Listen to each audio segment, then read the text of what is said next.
अस्सलाम वालेकुम नाज़रीन, प्रोग्राम खबर से खबर में नादिया मिर्ज़ा में खुश आमदीद। और बिल आखिर इमरान खान साहब ने राना सनाउल्लाह साहब की बात मान ली। राना सनाउल्लाह साहब के बेहद इसरार पे जो वो हर दफ़ा कहते थे कि खान साहब अगर मगर छोड़ें असम्बली तोड़ें, आज इमरान खान साहब ने असम्बली तोड़ने की डेट का ऐलान कर दिया, जिसका उन्होंने पहले कहा था कि वो 17 दिसंबर को डेट अनाउंस करेंगे कि वो किस दिन असम्बली तोड़ेंगे। ऐसे में लोगों का कहना यह था कि शायद खान साहब एवं ये बातें कर रहे हैं, असम्बलीज ना तोड़ें। कुछ लोगों का कहना यह था कि ये मामला जिस तरह से चौधरी परवेज़ इलाही साहब उनको कन्विंस कर रहे हैं, तो ये मामला शायद जनवरी फरवरी तक चला जाएगा।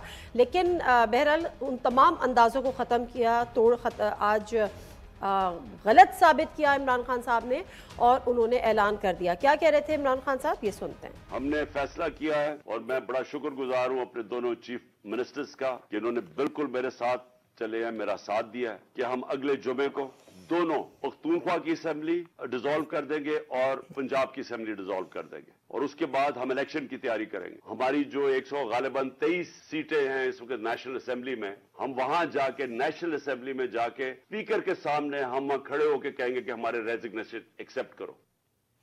अच्छा, ये तो ऐलान बाकायदा तौर पर हो गया है। अब से कुछ लम्हे पहले मरियम औरंगजेब साहिबा जो कि इंफॉर्मेशन मिनिस्टर हैं, वो भी कौम से खिताब उन्होंने किया और इसका रिबटल उन्होंने दिया। उन्होंने कहा कि इमरान खान साहब ने के अंदर हौसला नहीं है असेंबली तोड़ने का, ये सिर्फ बातें कर रहे हैं और ये तवज्जो हटाने की कोशिश है कि जो तोशाखाना केस है, जो फॉरेन फंडिंग केस है, और होगा कुछ भी नहीं। सो लेट्स सी कि होता है या नहीं होता है। जो आज के पैनलिस्ट हैं उनसे आपका तारुफ करा देती हूँ। हमारे साथ मौजूद है सेनेटर ओन अब्बास साहब और PTI के सीनियर रहनुमा हैं, चौधरी जाफर इकबाल साहब PMLN के सीनियर रहनुमा हैं, जनरल अमजद शुएब साहब senior analyst, political analyst, defence analyst. तमाम मेहमानों को प्रोग्राम में खुश आमदीद। और इससे पहले कि मैं मेहमानों की तरफ जाऊँ, आज के वो अहम सवालात जिनके जवाबात हम अपने आज के प्रोग्राम में ढूंढने की कोशिश करेंगे, वो मैं ज़रा अपने नाजरीन के और अपने पैनलिस्ट के सामने रख देती हूँ। सवाल नंबर 1, इमरान खान का बड़ा ऐलान पंजाब और खैबर पख्तूनख्वा असेंबलीज 23 दिसंबर को तोड़ने का ऐलान। नून लीग के पास ऑप्शंस क्या, मुज़ाकरात, नए इंतखाबात या फिर तहरीके अदम एतमाद। सवाल नंबर 2, इमरान खान की साबिक आर्मी चीफ जनरल बाजवा पे संगीन चार्जशीट, जवाब कौन देगा। सवाल नंबर 3, तहरीक इंसाफ वक़ाफ़ लीग में किन शराइत पर मामला तय हुए हैं, क्या कौम को एतमाद में लिया जाएगा। सवाल नंबर 4, मुल्क माशी तौर पर तबाहाल, माशी इस्तेहकाम सियासी इस्तेहकाम से मशरूत, लेकिन ये सियासी इस्तेहकाम आएगा कैसे, इसको भी जानने की कोशिश करेंगे। प्रोग्राम का बाकायदा आगाज़ करते हैं। जनरल साहब, दोनों पॉलिटिकल शख्सियात की इजाज़त से, अगर आप इजाज़त दें तो जनरल साहब से बात का आगाज़ कर लूँ। जनरल साहब, आप खान साहब के इस ऐलान को किस तरह से देखते हैं? ये घाटे का सौदा है, बेहतर फैसला है, इससे बेहतर भी कुछ हो सकता था, या जल्दबाजी की है खान साहब ने? बिस्मिल्लाहिर्रहमानिर्रहीम।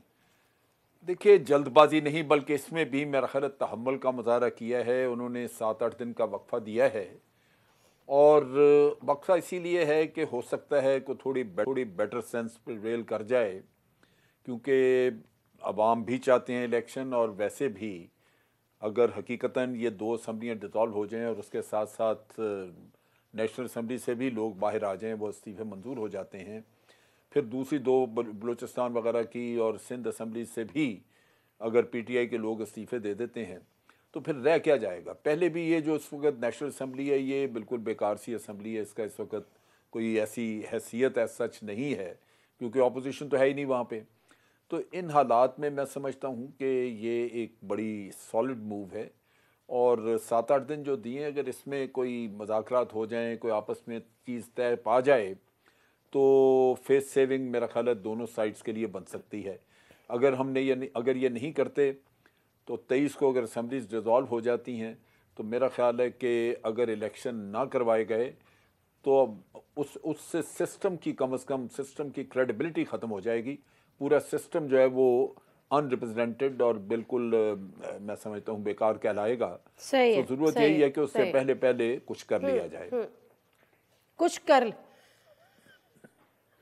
कर लिया जाए। तो जाफर इकबाल साहब की तरफ हमें जाना था, लेकिन हमें बताया जा रहा है कि उनकी लाइन शायद अभी ड्रॉप हो गई है, तो ज़रा ओन अब्बास की तरफ चले जाते हैं। ओन अब्बास साहब, अब खान साहब ने ये ऐलान तो कर दिया है, आप इस ऐलान को जाहिर सी बात है आप तो बेहतर देखते हैं, लेकिन सवाल ये है कि जो चौधरी परवेज़ इलाही साहब जो पिछले इतने अरसे से कन्विंस करने की कोशिश कर रहे थे कि जी थोड़ा सा आगे ले जाएँ, जो डेवलपमेंट प्रोजेक्ट्स हैं, कुछ मुलाकातों की भी खबरें हैं, बहुत सारी चीज़ें हैं, किन मामलात पे बातचीत हुई है, यानी मामलात तय कैसे हुए हैं? कुछ लोग कुछ दो पे तो हुए होंगे, तो क्या कौम के सामने लेकर आना है या उसको सीगे राज में ही रखना है? बिस्मिल्लाहिर्रहमानिर्रहीम। क्योंकि देखें, कम से कम आज आप दो तीन चीजों का क्रेडिट तो पाकिस्तान तहरीक इंसाफ इमरान खान साहब को देते कि जिस किस्म की एक गुफ्तगू गवर्नमेंट की तरफ से चल रही थी, खान साहब असेंबली नहीं तोड़ेंगे, ये ऐसी बातें कर रहे हैं, परवेज इलाही साहब इनके साथ नहीं है, अलाइज इनके साथ मौजूद नहीं है, और शायद परवेज इलाही इमरान खान साहब के दरमियान कोई इख्तिलाफ पाया जा रहा है। आज वो सारी की सारी चीजें एक ही प्रेस कॉन्फ्रेंस में दम तोड़ गई। परवेज इलाही साहब का खान साहब के साथ बैठना, उस प्रेस कॉन्फ्रेंस का हिस्सा बनना, उस ऐलान का हिस्सा बनना कि जी, और दैट शोज कि कम से कम हमारी आपस में अलाइज की सॉलिडारिटी मौजूद है, नंबर वन। नंबर टू, तारीख का ऐलान होने के बाद जो हमें कहते थे कि जी खान साहब सिर्फ एम जनाब लारे लगा रहे हैं, आज वो भी खत्म हो गया। चलिए जी, 23 को असेंबली टूट जाएगी। अब इम्तिहान तो इस वक्त फेडरल गवर्नमेंट का है या उसके तमाम उन लोगों का जो कहते थे कि असेंबली तोड़ के दिखाओ, इलेक्शन करा के दिखाओ, तुम असेंबली तोड़ोगे हम ऐसे इलेक्शन करा देंगे। अब उनका इम्तिहान है कि हमने ऐलान कर दिया 23 को असेंबली डिसॉल्व हो जाएगी, अब आपकी बारी है, अब आप इलेक्शन आके लड़ लें। आए इलेक्शन में लेके जाते, लेकिन ऐसा नहीं होगा। आप पिछले 1-1.5 माह में देख लें, पहले कहते थे असेंबली क्यों नहीं तोड़ते, जब कहा असेंबली तोड़ते तो कहते नहीं तोड़ने देंगे, वोट ऑफ कॉन्फिडेंस देंगे। जिस दिन परवेज इलाही साहब का इंटरव्यू आया तो कहते देखिए अब ये नहीं तोड़ेंगे, आज फिर कहेंगे अब तोड़ रहे लेकिन हम इलेक्शन नहीं कराएंगे। आप ये देखिएगा, ये पहले वोट ऑफ कॉन्फिडेंस लेके आएंगे, फिर नो कॉन्फिडेंस लेके आएंगे, फिर गवर्नर राज का ड्रामा करेंगे, फिर 100 चीजें करेंगे। लेकिन आइन और कॉन्स्टिट्यूशन, एक सेकंड भी खत्म कर, आइन और कॉन्स्टिट्यूशन अपने हिसाब से होल्ड करेगा। अब बॉल इनके कोर्ट में, हमने जो करना था कर लिया। अब ये सोचना इन्होंने कि ये जनरल इलेक्शन की तरफ जाना चाहते हैं या दो असेंबलियां अपनी 5 साल के लिए जो मुद्दत पूरी करेंगी उसमें जो कि इंशाल्लाह अभी आपने जो करना था वो अभी नहीं किया, वो आपने अभी 23 दिसंबर तक उठा के रखा है, तो थोड़ा सा पता चल जाएगा। परीक्षा पता चल जाएगा, मगर बहरहाल। अच्छा, चौधरी जाफर साहब, अस्सलाम वालेकुम। चौधरी जाफर साहब, अब ये कहना है पीटीआई का कि जी हमने तो बॉल इनके कोर्ट में डाल दी, अब आपके पास ऑप्शंस क्या हैं? इधर आप नए इंतखाबात की तरफ जाएंगे, क्या सोच के रखा हुआ है? तहरीक अदम एतमाद लेकर आएंगे, मुज़ाकरात करेंगे? जनरल साहब का कहना ये है कि बेहतर है कि कुछ मुज़ाकरात करें, बातचीत करें, मजीद अनारकी की तरफ मुल्क ना जाए। क्या सोचा है, क्या प्लानिंग है अब इस वक्त नून लीग की? देखिए, ये तो हमारी स्ट्रेटजी है, हम उसे बनाएंगे, उसे तरतीब देंगे। जिस तरह से हमारा एक सिंपल नुक्ता है, हमारा सिंपल नुक्ता है कि सियासी इस्तेहकाम लाना है। इस वक्त के जो मुल्की हालात हैं उनके अंदर बेहतरी पैदा करनी है, और वो जलसे जुलूस से नहीं होगी, वो मुल्क को आगे चलाने से, निज़ाम को आगे चलाने से होगी। और हमारी उसमें बिल्कुल ये तहरीक अदम एतमाद वाली बात दुरुस्त है, तहरीक अदम एतमाद लाएंगे और अपनी अददी जो बर्तरी है वो भी साबित करेंगे, और हमारी कोशिश होगी कि हम असेंबलियां सारी अपनी मुद्दत पूरी करें। चौधरी परवेज इलाही साहब 10 सीटों के साथ उनके साथ बैठे हुए हैं, उनके फैसले में उनके साथ खड़े हुए हैं। आप अददी बर्तरी अगर साबित कर सकते हैं तो आप पंजाब में बनाई हुई होती है आपने। देखिए, ये हमने करनी है ना। अगर हम अदम एतमाद की तहरीक पेश करेंगे तो उसका बंदोबस्त करके ही करेंगे ना, और वो हम कर लेंगे।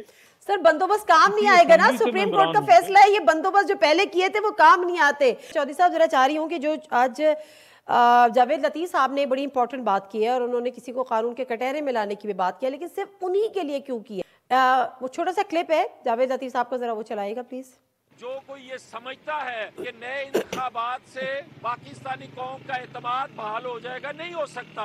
पाकिस्तानी कौम का एतमाद बहाल होगा जब फैज़ आम को कटहरे में आप लाएंगे, जब आप 7-8 माह की जो ये हुकूमत है इसमें सहूलत कारी देने वालों को भी कटहरे में लेकर आएंगे।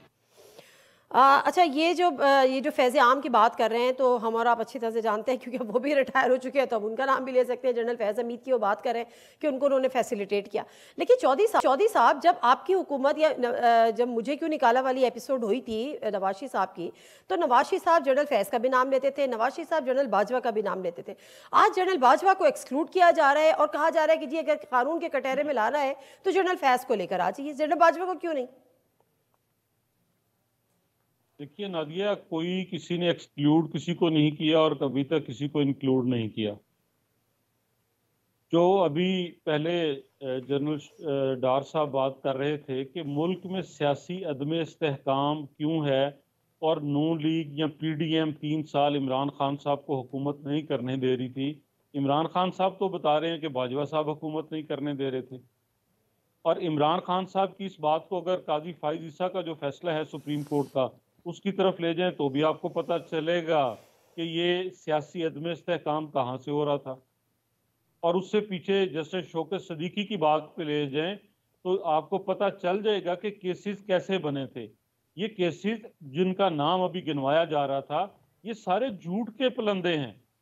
ये 4 साल इमरान खान साहब जो हैं वो बाजवा साहब के दस्ते शफकत में थे, वो फैज हमीद साहब के दस्ते शफकत में थे। और अगर ये सब कुछ दुरुस्त था तो ये क्यों नहीं उन्होंने सजाएं दिलवाई, क्यों नहीं चार्ज किया? शायद खाकान अब्बासी साहब का क्या कसूर था, एहसन इकबाल साहब का क्या कसूर था, साद रफीक साहब का क्या कसूर था, शहबाज शरीफ साहब का? कोई एक प्रोजेक्ट गिनवा दीजिए। 10 साल पंजाब के लगे हैं, 10 साल हुकूमत के फलां में करप्शन हुई, हम उसमें पकड़ने लगे हैं। कोई एक 5 साल का मरकज का निकाल के दीजिए। और अगर इस बात को आगे लेके जाएं, जो भी कहा जा रहा था जी, अभी सेनेटर साहब फरमा रहे थे कि जी एक साहब आए और अपने वालिद साहब के घुटनों को, भाई हम तो अपने वालिदैन के घुटनों को लगाते हैं हाथ, तो क्या ये कहा जा रहा है कि बाजवा साहब केस बना रहे थे और अब जो नया सेटअप है, जो नए लोग हैं वो केसेस माफ कर रहे हैं? बाजवा साहब तो अब नहीं है, तो अब केसेस कौन माफ कर रहा है? देखिए ये सारी बातें वो हैं जो जस्ट आप कॉस्मेटिकली कर रहे हैं। सियासियत में इस्तेहकाम नहीं होने दिया गया।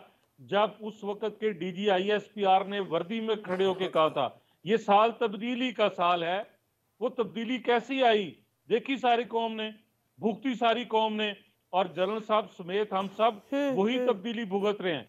उस वक्त के आर्मी चीफ बाजवा साहब ने क्या कहा था? ये कहा था हमने दुश्मन को वोट के जरिए शिकस्त दी। और उसके बाद 4 साल आप एक पेज की सहूलत पे थे।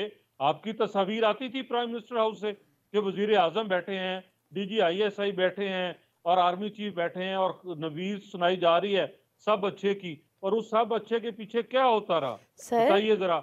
CPAC बिल्कुल सही कह रहे हैं, बाजवा ने बिल्कुल आप सही फरमा रहे हैं, बिल्कुल आप सही फरमा रहे हैं। तो फिर कार्रवाई करें ना। फिर अभी आपकी हुकूमत है, जनरल बाजवा साहब रिटायर हो गए हैं, आप उनको लेकर आए कानून के कटहरे में, जवाब तलबी करें। जी नादिया, सब कुछ आएगा। नादिया देखें, हमारी हुकूमत थी तो हमने इमरान खान साहब की वो जो ऑफर्स थी एक और एक्सटेंशन वाली, उसको किसने नल एंड फाइड किया? हमारी हुकूमत ने किया ना। नई अपॉइंटमेंट किसने की? शहबाज शरीफ साहब ने बतौर वजीर आजम की। पिछला बजट दिया जब, वो किसने दिया? शहबाज शरीफ साहब ने दिया। IMF के साथ कामयाब साबिक जनरल्स को कानून के कटहरे में लाने का इरादा रखते हैं? देखिए परवेज मुशर्रफ साहब भी साबिक जनरल थे और लाए थे कटहरे में। अरे अभी की बात करें मुशर्रफ को कौन लाया था कटहरे में? देखें तो आगे भी चले आप लाने का इरादा रखते हैं जनरल बाजवा और जनरल फैज को कानून के कटहरे में? देखिए पहले क्लियर बताइए सर। नादिया, पहला इरादा ये है कि सियासी जमातें पार्लिमान का हिस्सा बने। और जब हम ऑपोजिशन के बेंचेस पे थे, शहबाज शरीफ साहब ने बतौर ऑपोजिशन लीडर ये कहा था इमरान खान साहब को, वो वजीर आजम थे, कि आइए मिसाक मईशत करें और एक मिनिमम एजेंडे पे इकट्ठे हों और आगे लेके चलें इस मुल्क को। इनकार किसने किया? इमरान खान ने। ठीक है, आज जब इमरान खान ऑपोजिशन में है, मुझे आपका जवाब मिल गया। आपने जवाब नहीं दिया लेकिन मुझे आपका जवाब मिल गया। जनरल साहब, अब ये जो चार्जशीट आज इमरान खान साहब ने पूरी पेश तो कर दी है, इस पे कहीं से कोई जवाब आएगा, आना चाहिए, ये मामलात ऐसे ही रह जाएंगे? देखिए नादिया, ये पॉलिटिकल पार्टी जो हैं इनका भी अल्लाह ही हाफिज है। आप देखिए अभी चौधरी जाफ़र बात कर रहे थे, लेकिन मैं उनको याद दिला दूं कि 3.5 साल जो इमरान खान के रहे उसमें नवाज शरीफ बार बार याद दहानी कराते रहे कि बाजवा साहब आप जवाब दें, आपसे जवाब लिया जाएगा। आपने एक चलती हुई नवाज शरीफ की हुकूमत गिरा दी, आपने नाहल करवा दिया, क्या क्या इल्ज़ामात नहीं लगाए। अब वो इल्ज़ामात इमरान खान लगा रहा है, पिछले साल के वो इसकी तरफ से आने शुरू हो गए। तो अगर मैं इनके हिसाब से देखूं तो यानी अगर मैं पॉलिटिकल पार्टीज़ की स्टेटमेंट्स के नुक्ता निगाह से देखूं तो वो यूं लगता है कि जैसे जनरल बाजवा ने पिछले 6 साल सिर्फ सियासत की और कुछ नहीं किया। पहले पीटीआई, पहले वो पीटीआई का साथ दे रहे थे और पीएमएलएन के साथ सियासत हो रही थी, अब शायद वो पीटीआई के साथ कर रहे हैं। तो इनको सोचना चाहिए खुद। आज क्यों नहीं बोलती पीएमएलएन, क्यों नहीं कहती कि बाजवा साहब आपको जवाब देना होगा, क्योंकि आज उनके साथ हो गया मामला, उनको फेवर मिल गई, तो ये बिल्कुल ठीक है। सो असल चीज़ ये कि इनका अपना कॉन्डक्ट जो है इंतहाई घटिया और ख़राब है। जब इनको फ़ौज साथ हो जाती है ये छलांगे लगाते हैं, कहते हैं इसकी फ़ौज की इज्जत करो, इसका एहतराम करो, ये बड़ी कुर्बानियाँ देते हैं। जैसे ही इनका साथ छोड़ते हैं कहते हैं जी इनसे बुरे बंदे कोई नहीं। तो ये इनको भी सोचना चाहिए। सर ये साथ देना और साथ छोड़ना तो मैंडेट ही नहीं है ना, तो करी ना वो चीज़। मैं ये कहता हूं कि अगर ये उनको पीछे हटाएंगे या उनको नहीं वेलकम करेंगे तो मैंडेट खत्म हो जाएगा किस्सा।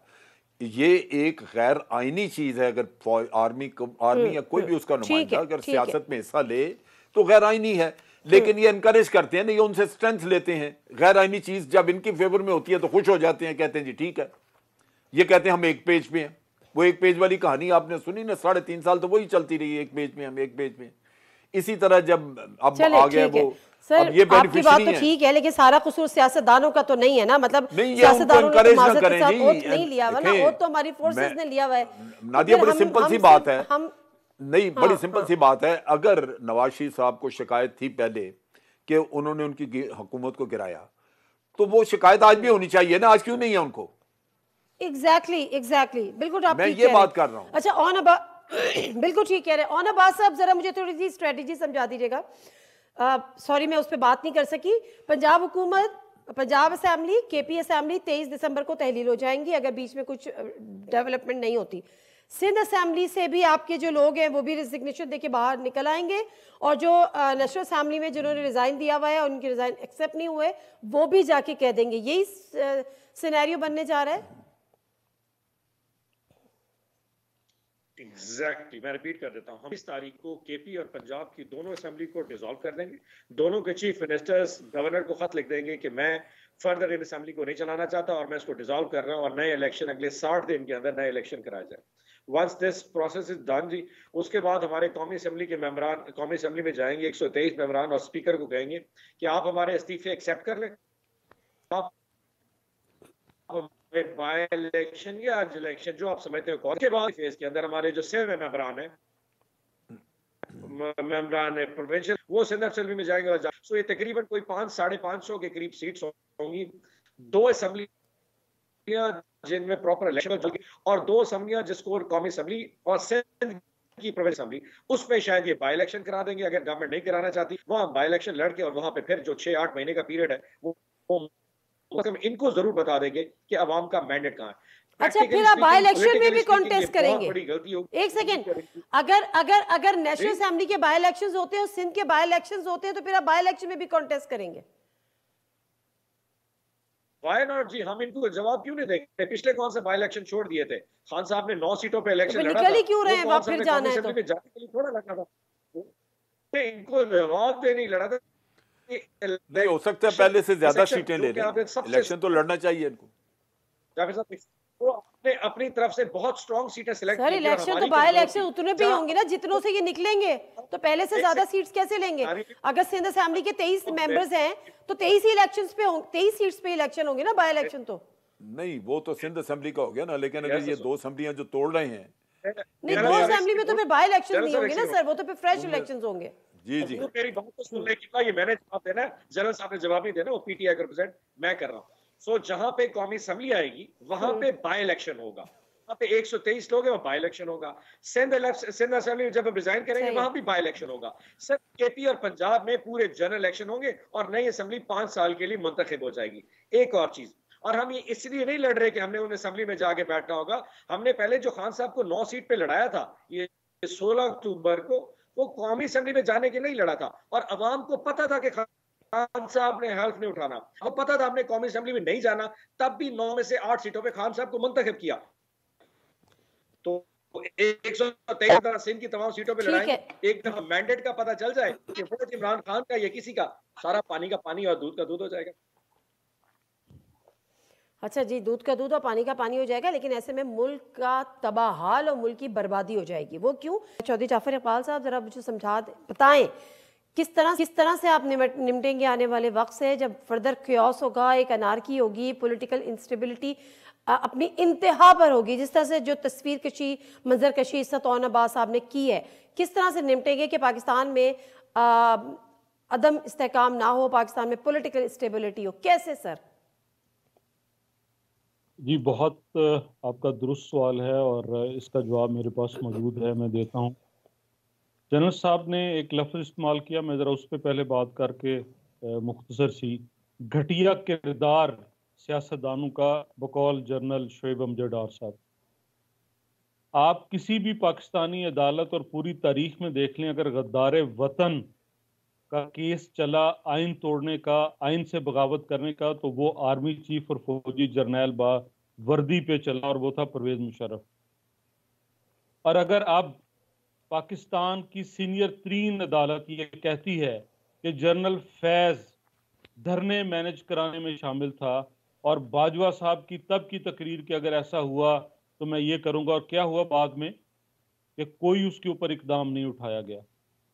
और जस्टिस शौकत सदीकी ने क्या कहा था, उन्होंने भी एक किरदार का जिक्र किया था, सियासतदानों का किरदार ये कि आपके मुल्क के अंदर जब भी कोई मस्बत काम हुआ, कोई तरक्की हुई, कोई बेहतरी हुई, वो सियासतदानों ने की।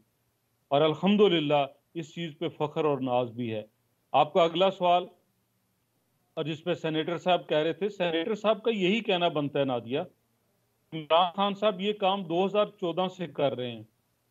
चाइनीज प्रेसिडेंट ने आना था तब भी यही लबो लहजा था, लेकिन अल्हम्दुलिल्लाह 4 साल इनके उस लबो लहजे को भी भुगता और सी पैक भी आया, और सी पैक के साथ साथ ये भी हुआ कि मुल्क के अंदर मुआशी इशारिये बेहतर हुए।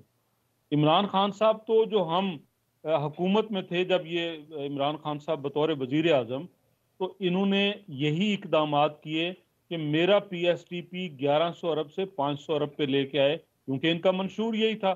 और 500 अरब भी तब जब डॉलर 200 से ऊपर था, और 1100 अरब तब था जब डॉलर 115-20 रुपए का था। चौधरी साहब, उसके बाद चौधरी साहब किस तरह से निपटेंगे प्लीज, मुझे मेरे पास टाइम थोड़ा सा कम है। क्या मुझे बात कर लेने देना बीबी, मैं निपटने की बात आपको बता रहा हूँ। सर आप बात करें लेकिन मुख्तसर करें ना, मेरे पास टाइम थोड़ा सा शॉर्ट है। अच्छा, मैं ये ना बताऊं कि इमरान खान ने तहस नहस कैसे किया है, मैं ये ना बताऊं कि आज भी इमरान खान और उसके साथी इसी लबो लहजे पे काम कर रहे हैं, जला दूंगा, गिरा दूंगा, मुझे नहीं माजरत के साथ चौधरी साहब, मैं आपसे जानना ये चाह रही थी कि आप किस तरह इनको एंगेज करेंगे, किस तरह से क्योस में कमी लाने के लिए कोशिश करेंगे, आग को ठंडा कैसे करेंगे, पानी कैसे डालेंगे। माजरत के साथ मैं ये आपसे जानने की कोशिश कर रही थी। जी बिल्कुल, मैं बताता हूँ, ये एक ही तरीका है आपस में बातचीत करना। उसके लिए हमने मुख्तलिफ सतह पे बातचीत की, बातचीत हुई, और इमरान खान साहब उसका कोई रिजल्ट भी नहीं निकला।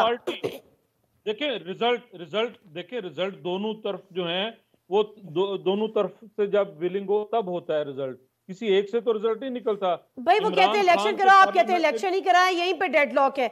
मुझे जनरल साहब को थोड़ा सा टाइम देने दे, फिर ऑन अब्बास की तरफ जा रहे हैं। जनरल साहब को एक सर, देखिए मैं ये कहना चाह रहा था, देखिए इलेक्शन आज कैसे हो सकते हैं, आपके भी मर्दमशुमारी शुरू हुई है, आज की बात नहीं हो रही, वो कह रहे डेट दे। चले ये बात आप उनसे मुज़ाकरात में समझाएगा। जनरल साहब जी प्लीज, चौधरी साहब रुक जाए, चौधरी साहब आपने पेमेंट्स लेनी है, चौधरी साहब प्लीज थोड़ा सा टाइम दे दीजिए, मेरे पास टाइम ऑलरेडी शॉर्ट है, मुझे जनरल साहब और ऑनरबाज अपी के लास्ट कमेंट लेने हैं। जनरल साहब देखिए, बात यह है कि जितना भी आप कह लीजिए परवेज मुशर्रफ को कि वो गद्दार था, आप देखिए कि सियासतदान अगर उसका साथ ना देते तो वो 8 साल हुकूमत करता।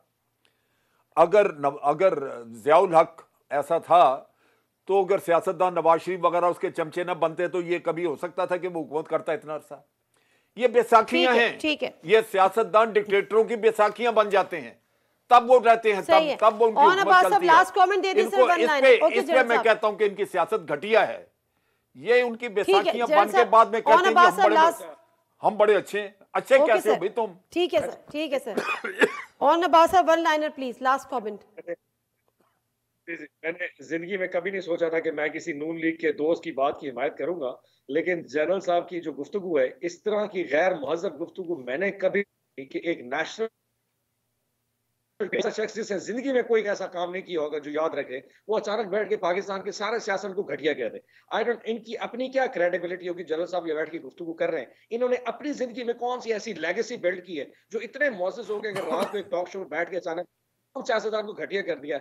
आई डिडंट थॉट कि ये it was very kind of him और very wise of him to use these words. इस तरह के अल्फाज इनको सूट मैं अब्बास साहब, मैं I stand to my comment, I stand to my comment, I stand to my comment. मैं साबित कर सकता हूं सर, इतनी अंग्रेजी बोलने से कोई मौजूद नहीं बनता। आप कह देने से ठीक नहीं हो सकते। अगर नवाज शरीफ साहब ने कहा था कि अगर ये कहा गया कि इलेक्शन, नवाज शरीफ साहब ने ये कहा कि इमरान खान को इलेक्शन जितवाया बाजवे ने, तो आप क्यों उस वक्त उसकी हमायत करते रहे?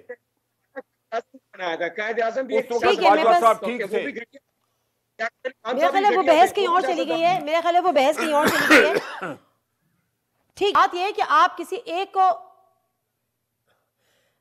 सर ठीक है, सियासतदानों को बड़ा सॉफ्ट टारगेट होते हैं, हम उनको सब कुछ कह देते हैं, लेकिन बात वही है कि ये ओथ जो लिया हुआ है ये सियासतदानों ने नहीं लिया हुआ। अगर आप ये समझते हैं और हम ताकत का महवर एक को समझते हैं और फिर ज़रा उन्हीं के साथ आगे हो जाते हैं, लेकिन जिसने ओथ लिया हुआ है उसको भी फिर ये बात समझने की ज़रूरत है। प्रोग्राम से नादिम मिर्ज़ा को इजाज़त दीजिए, तमाम मेहमानों का बहुत बहुत शुक्रिया। अल्लाह हाफ़िज़।